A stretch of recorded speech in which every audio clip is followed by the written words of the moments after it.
भक्ति काल 1375 से लेकर 1700 तक। भक्ति काल को सुवर्ण काल कहा जाता है।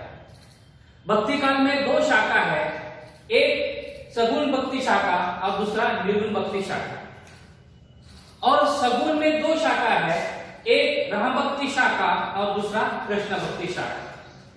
निर्गुण में भी दो भक्ति शाखा है, एक ज्ञान मार्गी शाखा और दूसरा प्रेम मार्गी शाखा।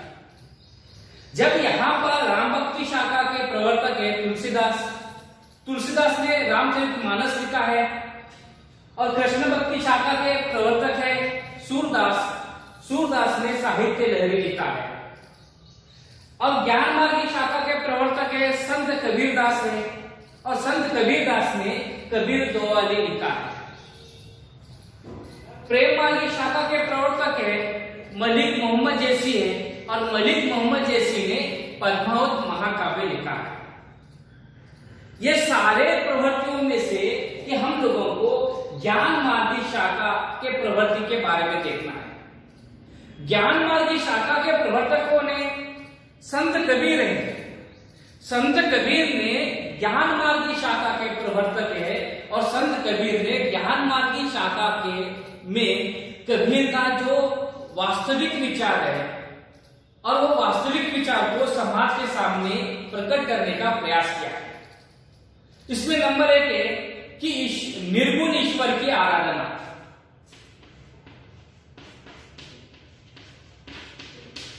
निर्गुण ईश्वर की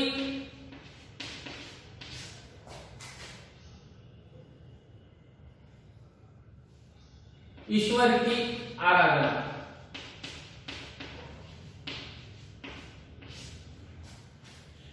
निर्गुण ईश्वर की आराधना यानी ईश्वर निराकार है, ईश्वर एक असीम है। ईश्वर एक जगह पे नहीं है कि ईश्वर हर जगह पे है, ऐसे बताने वाले पहले प्रवर्तक है संत कबीर। संत कबीर का कहना है कि ये ईश्वर हर जगह पे है, सिर्फ हम लोगों को ढूंढना चाहिए। ईश्वर एक व्यक्ति में है क्या? नहीं है। ईश्वर सभी व्यक्तियों में है।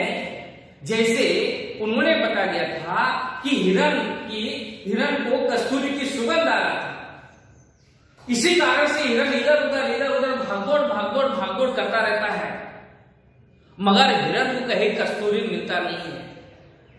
मगर बाद में पता चलता है हिरण थकावट होने के बाद हिरण की मृत्यु हो जाती है, और हिरण के ही नाभि पे क्या रहते हैं? कस्तूरी रहती है। तात्पर्य संत कबीर का कहना है कि ईश्वर या आसपास कहीं नहीं है, ईश्वर हमारे हृदय में ही है, वो हमारे हृदय में है। और ईश्वर एक प्रकार का असीम है, और ईश्वर एक प्रकार का अजन्मा है। दूसरा है कि बहुदेववाद का विरोध।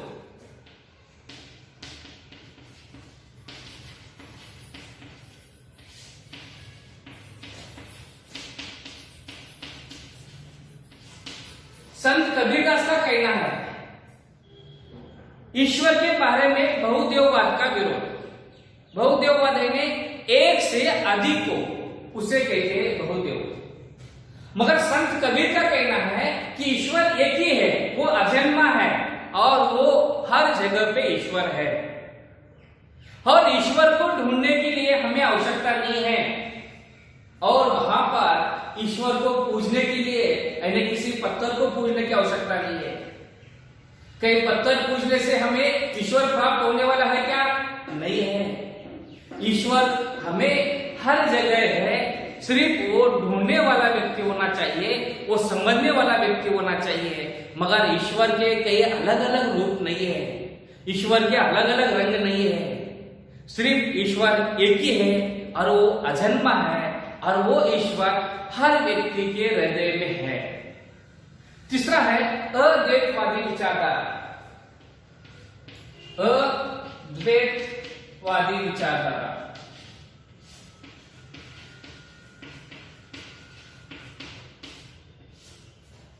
संत कबीर का कहना है अद्वैतवाद यानी क्या है? आत्मा और परमात्मा एक है, संत कबीर का कहना है कि आत्मा और परमात्मा एक ही है। कुछ विद्वानों का मत है आत्मा और परमात्मा अलग अलग है, मगर संत कबीर कहता है कि आत्मा और परमात्मा अलग नहीं है, आत्मा और परमात्मा एक ही है। जैसे उन्होंने बता दिया था कि जो सिद्धों और योगियों के द्वारा हमें यह परमात्मा प्राप्त हो सकता है, कि हमें ज्ञान होना चाहिए, ज्ञान के बिना हमें परमात्मा मिल सकता नहीं है। ज्ञान है तो ही परमात्मा मिल सकता है, कि हमें वहां तक जाना पड़ेगा। हमें ईश्वर तक जाने के लिए हमें ज्ञान की आवश्यकता है, और उसी ज्ञान के अनुसार कि हम लोगों ने वहां पर चलना चाहिए, तो ये हमें ईश्वर का ज्ञान मिल सकता है, अन्यथा ईश्वर का ज्ञान मिल सकता नहीं है। संत कबीर का कहना है कि गुरु का महत्व,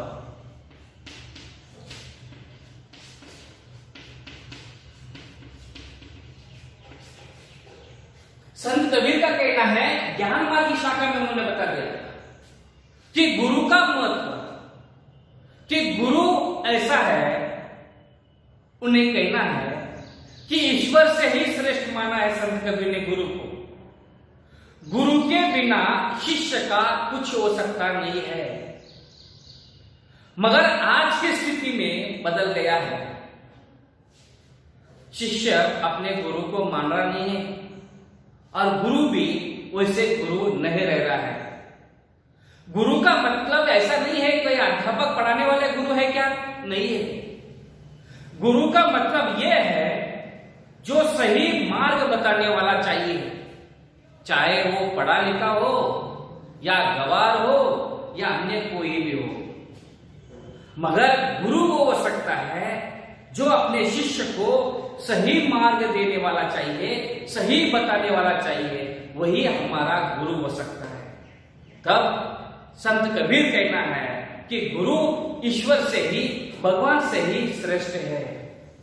और यहां पर संत कबीर ने रामानंद को एक प्रकार का, संत कबीर का गुरु कौन है, रामानंद। रामानंद को उन्होंने ही ईश्वर से ही ज्यादा प्रेम करता था, यानी ईश्वर से ही ज्यादा श्रेष्ठ मानता था संत कबीर ने, और उसी कारण से, और उन्होंने बता दिया था कि संत कबीर का कहना है कि ईश्वर से ही बड़ा कौन है, गुरु है। अगला है, उन्होंने बता दिया था जाति पाति का विरोध। जाति पाति का विरोध संत कबीर ने ज्ञान मार्ग की शाखा में बता दिया था, जाति पाति का विरोध। कि समाज में आज की स्थिति में देखे गए तो समाज में जात पात बढ़ता जा रहा है, मगर संत कबीर ने यहां पर इंसान को महत्व दिया है, किसी व्यक्ति के जाति को नहीं है, किसी व्यक्ति के समाज को नहीं है। मगर आज की स्थिति बदल रहा है। जब हम लोग मतदान करते समय भी सोच रहे हैं ये हमारे फलाने जाति के हैं, ये हमारे पड़ोस जाति के हैं, ये हमारा जाति का है, उसे चुनाव करने, यानी इसे मतदान करना चाहिए। मगर संत कबीर का कहना है कि हमें समाज में जात पात हमें तोड़ना चाहिए, यानी व्यक्ति के किसी में गुण देखना चाहिए, वो उसमें कौन से गुण अच्छे हैं वही गुण लेना चाहिए। वो कौन सा जाति का है, किस जात में पैदा हुआ है, ये सारा हमें देखना नहीं है।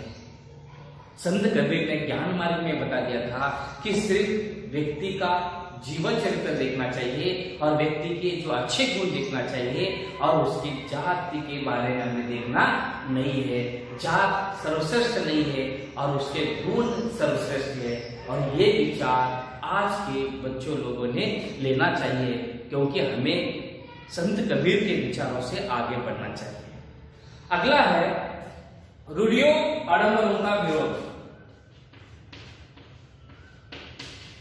रूढ़ियों और आडंबरों का विरोध। संत कबीर ने बता दिया था ज्ञान मार्ग की शाखा में कि रूढ़ियों और आडंबरों का विरोध, जो अंधश्रद्धा है, जो परंपराओं को संत कबीर ने विरोध नहीं किया है, परंपरा को विरोध नहीं किया है, जो रूढ़ी है ऐसे रूढ़ियों को उन्होंने विरोध किया है। परंपरा यानी क्या है? जो पहले से आ रहा है और उसी के आधार से चल रहा है। संत कबीर ने ऐसे विचारों को विरोध किया नहीं है, मगर संत कबीर ने यह विरोध किया है जो रूढ़ी है, जो एक प्रकार का गांठ बन रहा है, ऐसे विचारों को संत कबीर ने विरोध किया है। संत कबीर का कहना है कि परंपरा और रूढ़ी बच्चों लोग समझ लो। परंपरा है क्या? पहले से आ रहा है। रूढ़ी है वो परंपरा से ही वो ही होना चाहिए, जब घाट बन जाती है वो रूढ़ी हो गए। आपको एक उदाहरण बताता हूं। एक आदिवासी समाज में एक ऐसा प्रथा थी, शादी के पहले एक परंपरा, आदिवासी समाज में एक ऐसी परंपरा थी, शादी के पहले जो उनके बच्चों की माँ है, माँ कुएं के पास जाकर बैठती थी और वो बच्चा माँ को समझाने के लिए शाम के समय में जाता था और माँ को समझाता था, माँ आप कुएं में गिरो मत, मैं आपका देखभाल करता हूं, मैं शादी होने के बाद भी मैं बदलने वाला नहीं है। ये क्या हुआ है? आदिवासी समाज में एक परंपरा थी, यही कई दिनों से परंपरा चलता रहता था और चल रहा था। कहीं किसी बच्चों का शादी है, वैसे ही उसकी माँ जाती थी, कुएं के पास जाती थी और संध्या के समय में बच्चा जाता था और माँ को मना करता, माँ मैं बदलने वाला नहीं है, शादी होने के बाद मैं आपका ही सेवा करता हूँ, आप चलिए घर। और आने का ऐसा बताता था लड़का, वो माँ सुनती थी और माँ सुनने के बाद घर आता। मगर ऐसी परंपरा में एक दिन एक आदिवासी लड़का का शादी थी। जब उसकी माँ कुएं के पास पहुंच चुकी है, शाम के 5 बज गए, 6 बज गए, 7 बज गए, संध्या के 8 बज गए, 9 बज गए, वो लड़का आया नहीं है माँ को बताने के लिए, माँ को मनाने के लिए। 10 बजे तक उसकी माँ इंतजार की है और 10 बजने के बाद वो माँ कुएं में कूद पड़ी है।